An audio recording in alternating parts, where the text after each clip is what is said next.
दोस्तों, तो counselling process का जो फर्स्ट राउंड का जो रिज़ल्ट था वो जारी कर दिया गया है आरपीटी द्वारा।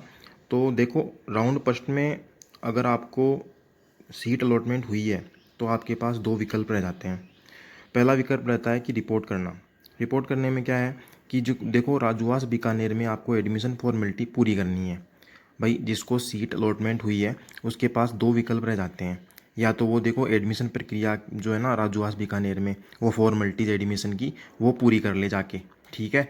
और अगर आप राउंड 2 के लिए जाना चाहते हैं तो अपग्रेडेशन करें। अपग्रेडेशन का मतलब है कि आगे जाना, मतलब पीछे वापस मुड़ के नहीं देखना। तो अगर आपको राउंड 2 के लिए जाना है ना तो अपग्रेडेशन करें। भाई, अपग्रेडेशन कर लिया तो फिर आपको वो जो पहले वाली सीट है ना उसके लिए तो भूल ही जाना है, आगे जाना है आपको अगले राउंड के लिए। और अगर आप अपग्रेडेशन नहीं चाहते तो जो सीट मिली है आपको वही फाइनल हो जाएगी। तो ध्यान रखना है, अगर वहाँ पे ये फॉर्मेलिटी पूरी करते हैं और आपको अगर राउंड 2 के लिए जाना है, इसके कई रीज़न हो सकते हैं। अगर आपको मनचाहा कॉलेज नहीं मिला हो, जैसे किसी को जयपुर चाहिए होगा तो उसको बीकानेर मिल गया, तो वो राउंड 2 के लिए जा सकता है। तो अपग्रेड करें, अपग्रेड ज़रूर करें। और अगर अपग्रेड नहीं करेंगे तो वहीं सीट फाइनल हो जाएगी आपकी। और दूसरा ऑप्शन है, अगर आप रिपोर्ट नहीं करते, मान लो आपको सीट लॉट हो गई लेकिन आप बीकानेर नहीं गए, एडमिशन फॉर्मेलिटी पूरी नहीं की, तो आप डिसक्वालीफाई हो जाओगे राउंड 2 और राउंड 3 के लिए। अब बात कर लेते हैं राउंड 2 और राउंड 3 की। तो देखो, राउंड फर्स्ट या राउंड जो सेकंड है उसके बाद जो वैकेंट सीट की सूची है ना वो निकलती है, फिर सीट अलॉटमेंट होती है उसके बाद।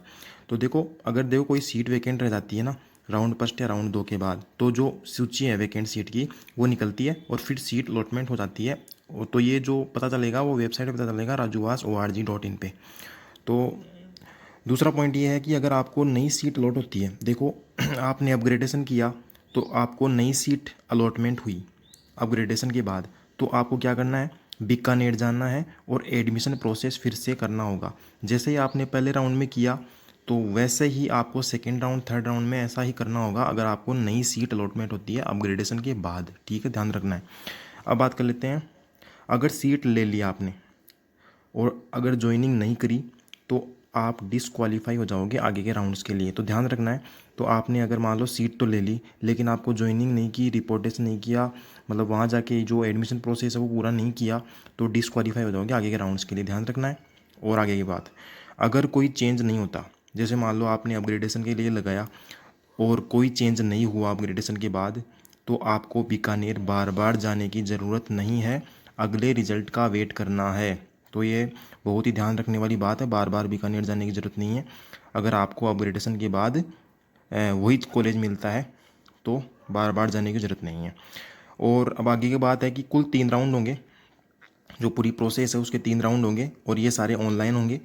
ऑफलाइन प्रोसेस तो एक ही है कि अगर आपको सीट अलॉटमेंट हो जाता है तो जो डॉक्यूमेंट्स वेरिफिकेशन के लिए और जो रिपोर्टेशन है वहाँ पे फ़ीस जमा करनी है, तो वहाँ पे बीकानेर में जाना पड़ेगा, वो ऑनलाइन नहीं होगी। तो ये ध्यान रखना है, सीट अलॉटमेंट होने पर डॉक्यूमेंट्स वेरिफिकेशन के लिए फ़ीस जमा बीकानेर में ही होगी। और अगर आगे और भी कोई कन्फ्यूज़न हो तो आप कमेंट्स में मुझे बता सकते हैं, मैं उस पर और आगे जानकारी दे दूँगा। और ज़रूर आप सब्सक्राइब कीजिए और हमसे जुड़े रहिए आगे के अपग्रेडेशन के लिए।